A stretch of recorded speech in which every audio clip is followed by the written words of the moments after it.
Pull! Oh! Yeah! Woohoo!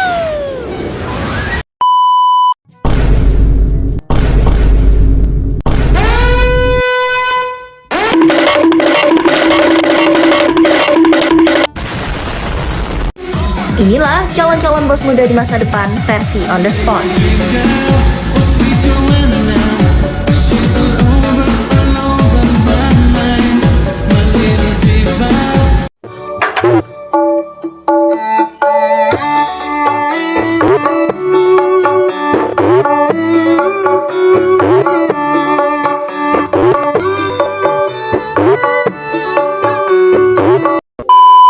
Assalamualaikum warahmatullahi wabarakatuh. Perkenalkan, nama saya Laude Salim Rubama, perwakilan kelompok 3. Hari ini kita akan membahas tentang pemeriksaan ekuitas pemegang saham. Ekuitas itu bukan cuma angka, tapi bukti kepemilikan dan integritas perusahaan. Oke, mari kita mulai dari tujuannya. Teman-teman tahu nggak kalau audit ekuitas itu tujuannya sesederhana 3 poin. Pertama, memastikan validitas transaksi ekuitas, termasuk otorisasi. Kedua, menguji kepatuhan terhadap peraturan dan undang-undang. Dan ketiga, menilai pengungkapan yang memadai dalam laporan keuangan. Komponen utamanya tentu saja modal saham, agio saham, dan laba ditahan. Oke, masuk ke prosedur intinya. Langkah pertama adalah vouching atau penelusuran bukti. Ini kuncinya di audit, teman-teman. Kita menelusuri penerbitan saham ke bukti paling kuat. Ada salah rapat dewan direksi.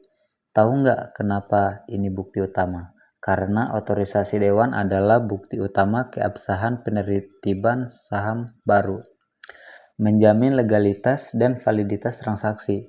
Kamu harus memastikan persetujuan resmi atas kuantitas dan harga penerbitan saham sudah ada. Setelah itu kita lanjut ke bukti eksternal, yaitu konfirmasi. Kita harus mengirim surat konfirmasi kepada agen transfer saham atau pendaftar saham. Teman-teman harus ingat, bukti dari pihak ketiga independen itu adalah yang paling meyakinkan untuk menguji keberadaan dan kelengkapan. Prosedur ini penting banget untuk memverifikasi jumlah total saham beredar di publik itu akurat. Lanjut ke laba ditahan. Di sini kami melihat pergerakan saldo. Bukan hanya saldo akhirnya, kita rekonsiliasi dari saldo awal ditambah laba bersih, dikurangi pembayaran dividen, menuju ke saldo akhir. Fokus audit adalah memeriksa otorisasi setiap perubahan dan menguji ketepatan perhitungan dampak dividen pada saldo akhir. Oke, kita lanjut berikutnya ya.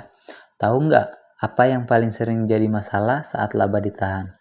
Itu adalah pembagian dividen. Kita harus memverifikasi 3 prosedur kunci. Pertama, otorisasi dewan. Harus ada persetujuan resmi. Kedua, uji akurasi perhitungan dividen per saham dan total pembayaran. Dan yang paling penting, ketiga adalah kepatuhan hukum, apakah sudah mematuhi undang-undang perseroan terbatas dan perjanjian utang. Oke, selanjutnya akun yang berisiko tinggi atau saham treasury. Teman-teman tahu nggak kenapa ini risiko? Karena bisa memanipulasi ekuitas. Kita harus memastikan klasifikasinya wajib, harus dicatat sebagai pengurang ekuitas, bukan aset investasi. Kita juga harus memverifikasi dokumen resmi otorisasi pembelian kembali, serta menguji konsistensi metode pencatatannya. Oke, selanjutnya kita masuk ke pilar terakhir.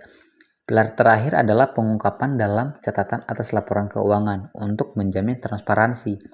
Kita harus memeriksa 3 hal utama. Pertama, apakah ada restriksi laba ditahan, misalnya batasan pembayaran dividen karena perjanjian pinjaman. Kedua, ketentuan saham preferen.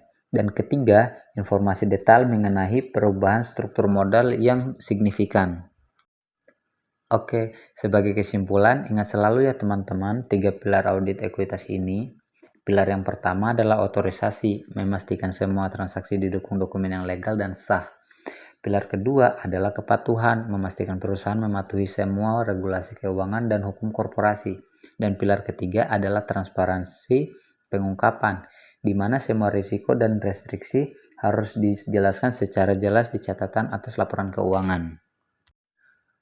Jadi, seluruh prosedur ketat ini memastikan ekuitas disajikan secara wajar dan menjadi kunci integritas laporan keuangan. Semoga pertemuan kali ini bermanfaat. Terima kasih sudah menyimak. Saya perwakilan dari kelompok 3, pamit undur diri.